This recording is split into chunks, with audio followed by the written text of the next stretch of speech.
আসসালামু আলাইকুম। আমি মোহাম্মদ ফয়সাল। আজকে আপনাদের সামনে একটি ভিডিও নিয়ে এসেছি। আমাদের ঐতিহ্যবাহী বড়পাড়া উচ্চ বিদ্যালয় মাঠে আমরা প্রতি বছর ক্রিকেট পিচ করে প্রতি বছর আমরা বিভিন্ন টুর্নামেন্টের আয়োজন করে থাকি। তো এই বছরও আমরা আমাদের পিচ তৈরি করে ফেলছি এবং বিকেলে সবাই মিলে চলে আসছে খেলার জন্য।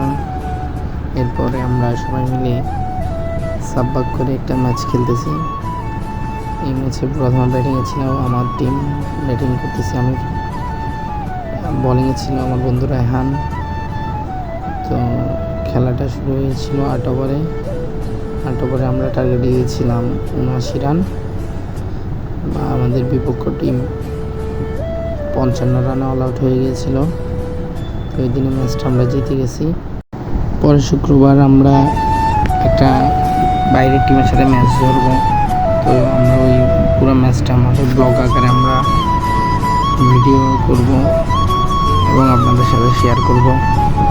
সবাই আমাদের ইনস্টাতে লাইক ফলো দিয়ে রাখবেন। এখন থেকে প্রতিনিয়ত